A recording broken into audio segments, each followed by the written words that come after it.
예, 가난한 사람은 어제나 지금이나 옛날이나 지금이나 많다는 것을 볼 수 있습니다. 예수님 당시에도 빈부의 차이가 심해서요, 끼니를 잊지 못하는 사람들이 많이 있었습니다.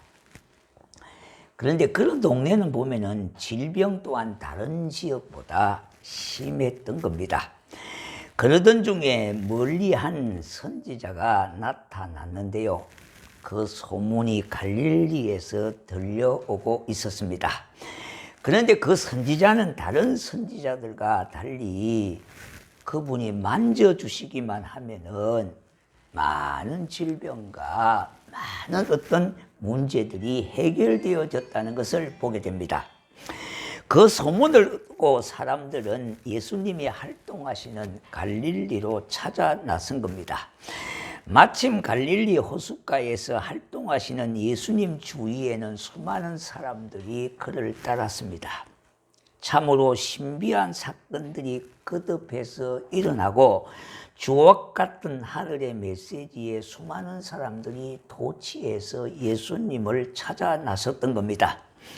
또한 그들은 예수님이 발길을 옮길 때마다 예수님을 무리지어서 따랐던 겁니다. 주님은 여러 가지 병을 가지고 찾아온 수많은 사람들의 요구를 예면하지 않고 그들의 병을 고치시고 마음의 깊은 상처를 치유해 주셨습니다. 다른 때에도 수많은 기적이 일어났지만은 그날은 어린 소년이 가진 보리떡 5개와 물고기 2마리로 온 군중들을 먹이시는 신비한 기적의 사건이 오늘 이 본문 6장 1절부터 나오고 있지 않습니까? 그래서 군중들은요, 환호하고 열광했던 겁니다. 나사렛 예수 그 이름의 능력과 신비의 마음을 완전히 빼앗겼던 겁니다. 그러나 자기 자신의 욕망과 야망에 대해서는 그렇게 영리하였던 군중들은 주님에 대해서는 철저하게 무지했던 겁니다. 자기의 욕망과 야망을 위해서는 그렇게 철저하게 영리한 군중들이었지만은 예수님 자신에 대해서는 그렇게 무지했던 겁니다. 예수님은 자신을 위하여 열광하고 있었으나 그들이 원하는 것이 주님께서 진정 원하시는 것이 아니라고 하는 사실을 발견했던 겁니다. 그리고 그들이 열광하는 이유도 다른 곳에 있었기 때문에 주님은 그 자리를 떠나시고자 배에 오르셔서 갈릴리 호수를 지나 건너편으로 가셨습니다. 예수님이 배를 타고 건너편에 이르렀을 때에 군중들은 이미 그곳에서 예수님을 먼저 기다리고 있었습니다. 그들의 대단한 열심은 좋았지만은 그들이 잘못된 열심인 것을 간파하신 예수님은 그들을 안타깝게 생각하시고 그들의 조상들이 먹었던 만나에 대해서 말씀하십니다.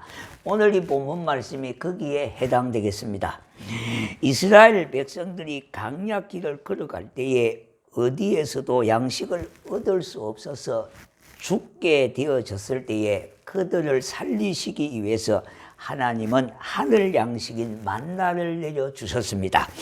강야를 걸어가는 이스라엘 백성들이 배고파 아우성하는 그들에게 하늘에서 내려주신 떡이 만나였던 겁니다. 그들의 생명을 유지하게 한다는 점에서 그것은 분명히 생명의 떡이다, 그렇게 말할 수가 있지 않겠습니까?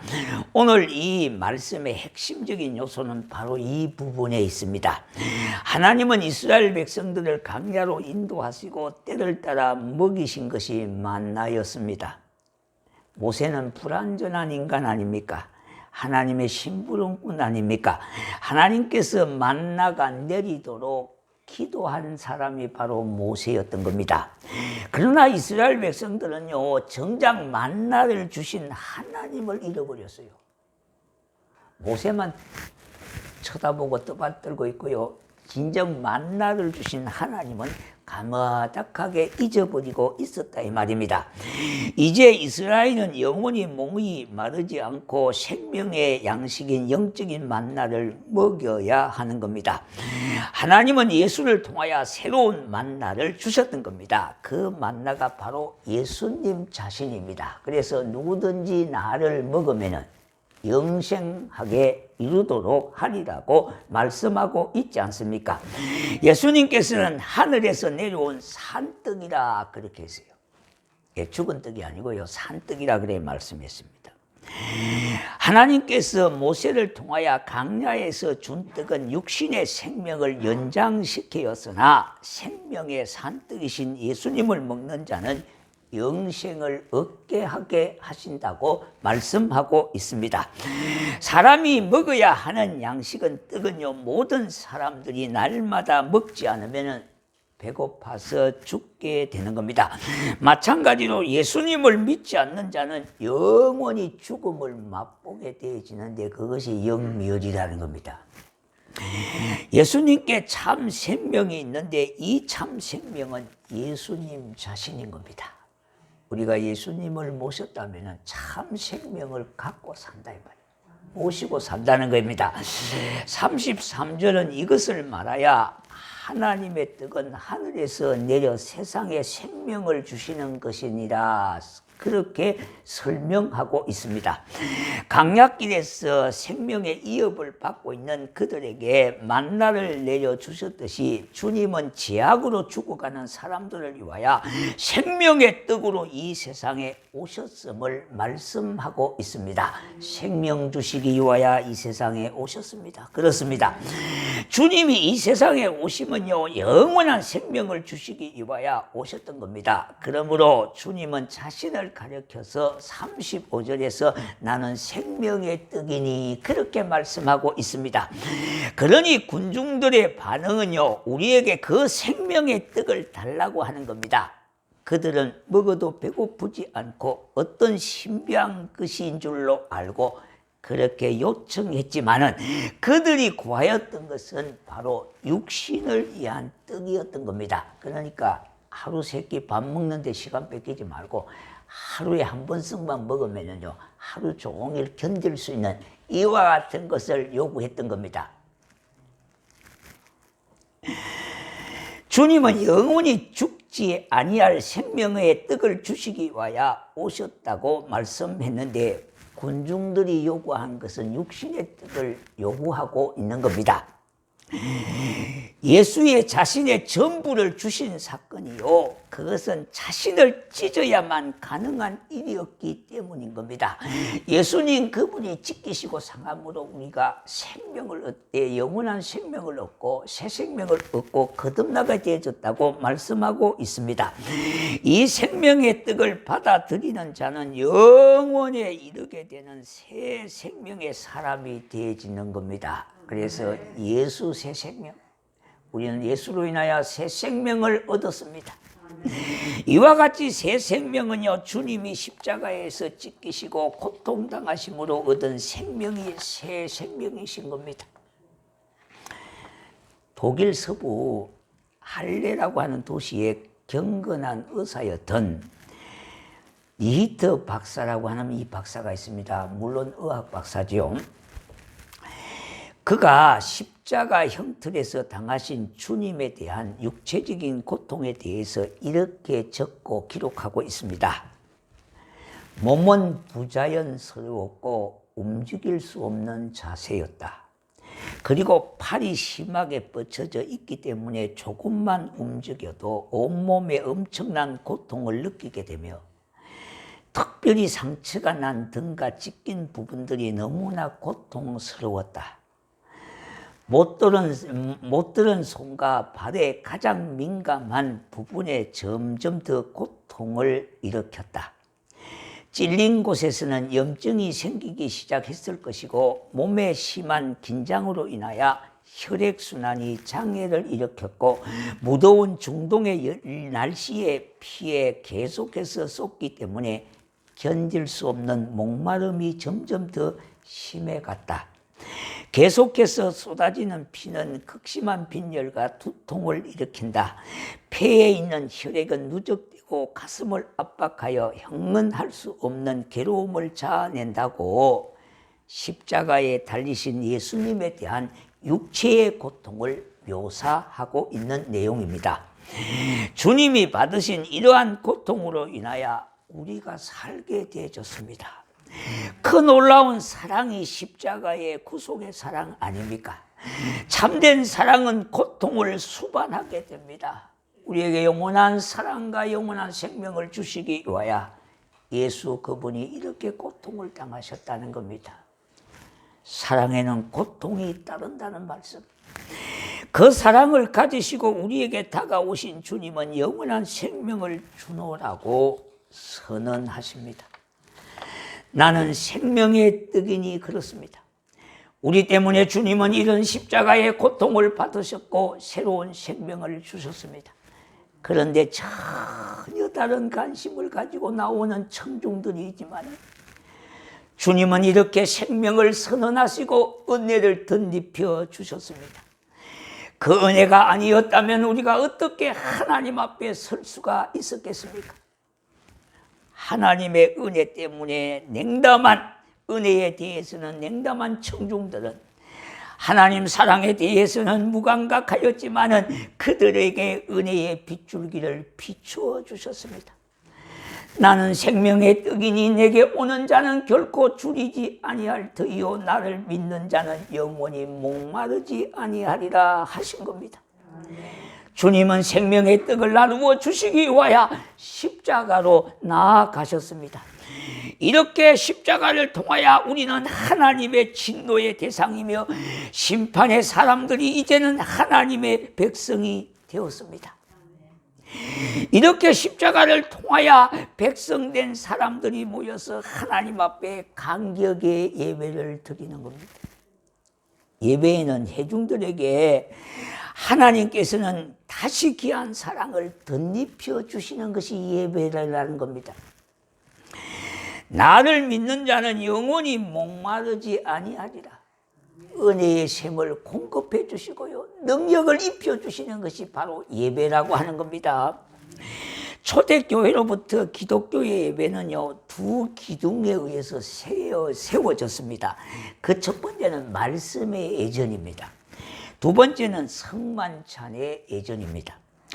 말씀 예전을 통하여 하늘로부터 허락하시는 말씀의 만나를 맛보게 되어지는 거예요. 그래서 우리가 하나님의 말씀을 잘 들으셔야 돼요. 예. 왜냐하니까 그 말씀을 통해서 하나님이 지각을 열어주셔서 깨닫게도 하시고 알게도 하시고요. 하느님의 은혜를 받기도 하는 겁니다.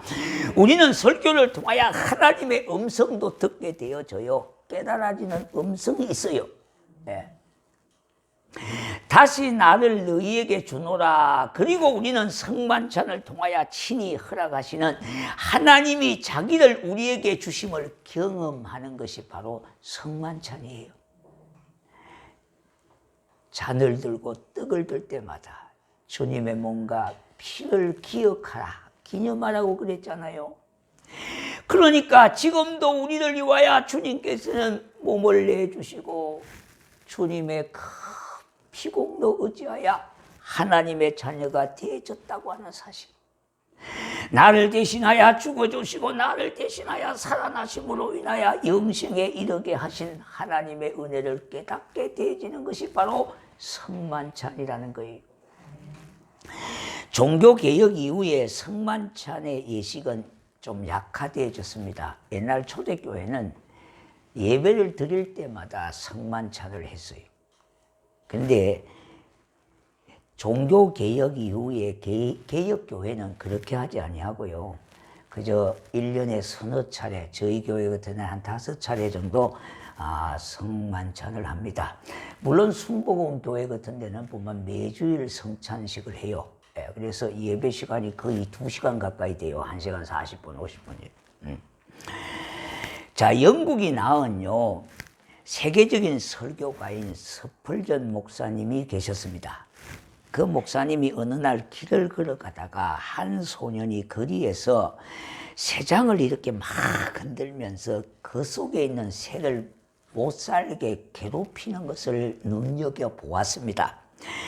그래서 이 목사님이 그 어린아이에게 묻습니다. 너 그 새를 어떻게 할 생각이냐? 그렇게 물으니까 좀 더 가지고 놀다가 실정이 나면은 죽여버리지요. 뭐 이렇게 얘기를 합니다. 자, 이렇게 이야기를 하는 것을 대수롭지 않게 대답했다는 겁니다. 그러니까 목사님은 그러면 차라리 나에게 팔지 않겠니? 그렇게 말하니까 이 어린아이는 100달러를 주면은 팔지요. 이렇게 얘기했어요. 그 당시에 100달러는 엄청난 거금입니다, 사실은. 물론 소년은 농담으로 얘기한 거예요, 농담으로. 100달러 얘기하면 그들도 안 받을 줄 알고 농담으로 얘기했지만 농담이 진담이 돼버린 겁니다. 예. 그러자 스펄전 목사님은 돈을 주고 그것을 샀습니다. 그리고 그 다음 주 설교 시간에 그것을 가지고 단에 올라가 새 장을 100달러에 주고 사고 그 이유에 대해서 설명을 합니다. 그리고 그는 이렇게 설교하셨습니다. 하나님은 죄라고 하는 악마에게 물었습니다. 너는 인간들을 어찌할 셈이냐? 그렇게 하니까 질투하고 미워하고 싸우는 것을 가르쳐서 잠시 가지고 놀다가 죽여버리지요. 뭐 이렇게 이야기를 하더라는 겁니다. 그래서 악마에게 하나님이 말씀하셨습니다. 내가 사고 싶은데 얼마만 되겠니? 그렇게 이야기하니까 악마는 웃으면서 하는 말이 이것들을 사서 뭐 하시겠어요? 그들은 당신을 배반하고 침을 뱉고 십자가에 매달 건데 이런 인간들을 사서 뭐 하겠느냐 이렇게 말하더라는 겁니다. 그래도 사시겠다는 당신 사시겠다면요 당신의 눈물과 피를 내어 놓으십시오. 그렇게 마귀가 이야기를 하더라는 겁니다. 하나님은 우리를 살리시기 위하여 눈물과 피를 내어 놓으셨다는 그런 설교의 내용입니다. 독생자라고 하는 엄청난 값을 지불하시고요 우리에게 자유를 주셨습니다. 이것이 십자가와 부활입니다. 이 놀라운 은혜를 받은 우리는 어떻게 살아야 하겠습니까? 몇 년 전에 미국 워싱턴 시티에서 시내 한 작은 가게에서 복권을 산 사람이 당첨이 됐습니다. 그 복권에 당첨된 돈이 엄청난 돈입니다. 평생을 먹고 살아도 남을 만큼의 큰 돈이었습니다. 그런데 이 사람은 한몫에 그걸 받지 아니하고 분할해서 1년에 우리나라 돈으로 1억 원 정도 썩 받기로 그렇게 했습니다. 너무나 기쁘고 감사한 마음으로 복권을 산 가게 주인에게 2만 불을 감사금으로 줬어요. 내가 이 가게에서 사가지고 행운을 잡았으니까 고마운 마음으로 사례를 한다고 2만 불을 주었습니다. 그 돈이 적은 돈은 아니었습니다. 엄청난 사건이 일어난 것을 생각하며 그것은 아무것도 아니기 때문에 아까운 줄 모르고 감사금으로 그렇게 내놓았던 겁니다. 주님께서 십자가를 지신 사건은 엄청난 사건입니다. 어찌 그 놀라운 사건을 복권에 당첨된 행운에 비교할 수 있겠습니까? 늙어 죽을 때까지 돈이 나온다고 하지만은 어떻게 과거와 현재와 미래의 모든 문제를 해결해 주신, 보장해 주신 십자가의 그 사랑과 그 은혜의 복에 어찌 비교될 수가 있겠습니까? 그러므로 문제는 여기 있습니다. 복권에 당첨된 사람은 감사하고 쉽게 사례를 하고 하는데 우리는 말할 수 없는 십자가의 구속의 사랑을 받아 구원을 받은 사람들인데도 불구하고 이런 진한 간격이 너무나 적다는 겁니다.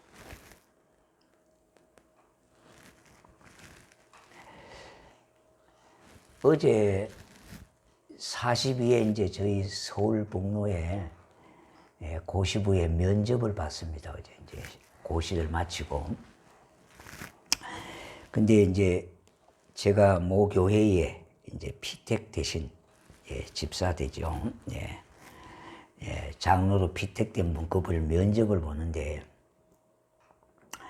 이제 그 면접을 보면 가족 상황하고 이렇게 있어요. 자녀들의 신앙하고 직업하고 아내의 직분이 어떤지, 그리고 장로의 직무가 어떤지, 장로로서 목사님에게 어떻게 역할을 해야 되는지, 또 장로로서 교인들에게 어떻게 역할을 해야 되는지, 구약의 장로와 신약의 장로는 어때의 역할이 어떠했는지, 이런 것을 이제 면접을 하는데요.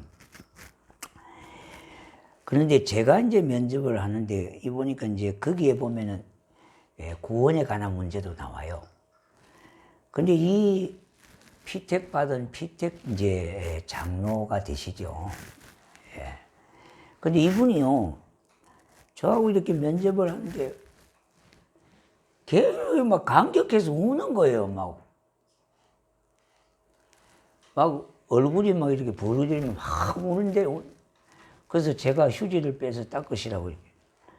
그래서 닦으면 또 그렇게 우셔요. 감격해서요. 근데 다른 목사님들이 목사님 왜 사람을 그렇게 울리냐고 말이요. 그 울리는 사람이 되면 제가 울린 건 아니고요. 그 묻는데 대답하는 순간에 그만 이 양반이 감격이 북적거려요.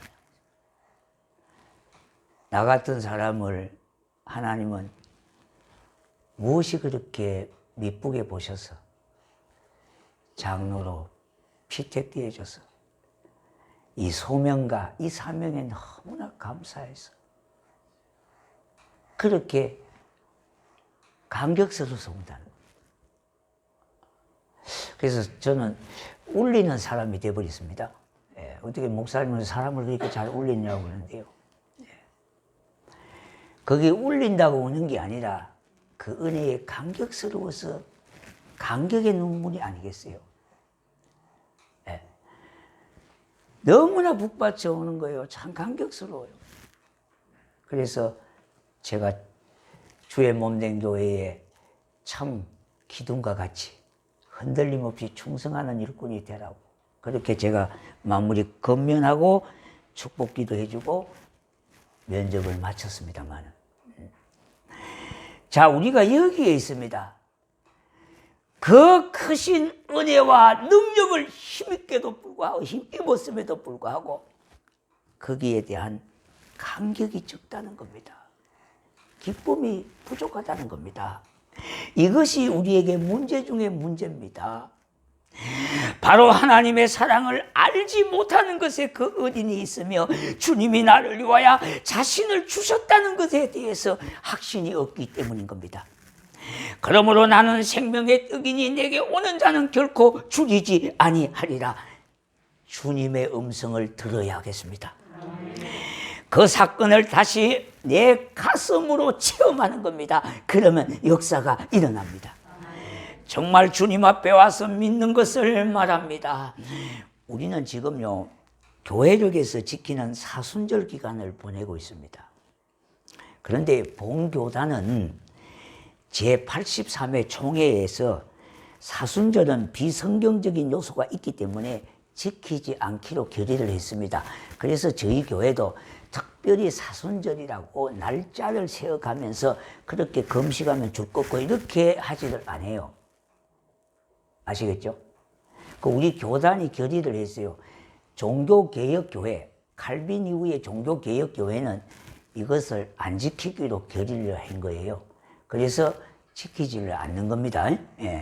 그러나 우리가 고난주간 한 주간이라도 그래도 주님의 그 은혜를 기억하면서 주님 오실 때까지 충성스러운 일꾼으로 그렇게 다짐하며 자유롭게 기도하시고 금식하시는 것은 자유롭게 하는 겁니다. 그런데 이제 문제가 뭐냐 하니까 먼저 이 사순절이라고 하는 것은 부활절 전날 밤까지 40일간 이어진 10일이 한순이거든요. 그러니까 사순. 로마 교회가 정한 예수님의 순환 기간을 기념하는 행사절기로 로마 교회는 성도들로 하여금 금식을 권장하고 음식을 제한하는 것을 기념하였던 겁니다. 사실 고기를 먹는 것을 금하기 때문에 고난주간 마지막 금요일은 금식하는 것으로 고기를 일체 먹지를 않았습니다. 그런데 그 여파로 이것이 이제 변질이 돼 가지고요, 그 다음 날은 고기를 더 많이 먹는 겁니다. 2배, 3배. 예. 밥을 금식하니까 빵이 잘 팔리듯이요. 예. 예. 그래 밥은 안 먹은 거예요. 밥은 안 먹은 거예요. 근데 빵은 2배, 3배를 먹어버린다는 거예요. 예. 그래서 또 하나의 잘못된 절기이기 때문에 이것을 완전히 폐지했던 겁니다. 한마디로 말하면 절기라고 하는 절차에 익숙하다 보면은 절기는 예배가 아니기 때문에 정작 예배를 소홀하기 쉽기 때문인 겁니다. 우리는 이와 같은 은혜와 사랑을 받은 자들이기에 잃어버린 신앙을 회복하는 것이 더욱 중요하다고 하겠습니다. 고난주간이 이제 다가오고 있는 때에 우리는 어떻게 살 것입니까? 늘상 이렇게 살아도 되는 것일까 하는 부담이 우리에게 있는 것입니다. 살아 숨쉬는 신앙을 가지고 살아보자 하는 것과 또 주님의 사랑을 욕되게 하지는 말고 살아야지 하는 생각들에 부담을 갖고 있는 겁니다. 정말 이렇게 살아도 되는 것일까 하는 도종환 시예요. 시의 한 구절을 제가 인용을 했습니다.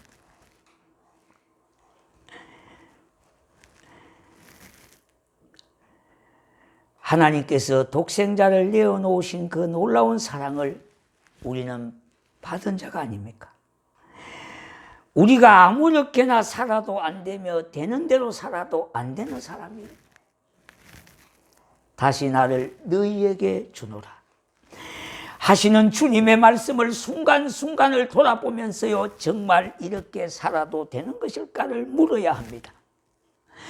또한 어떻게 살아야 사랑받는 자로 사는 것인 것을 확인하는 귀하고 복된 시간이 될 수 있도록.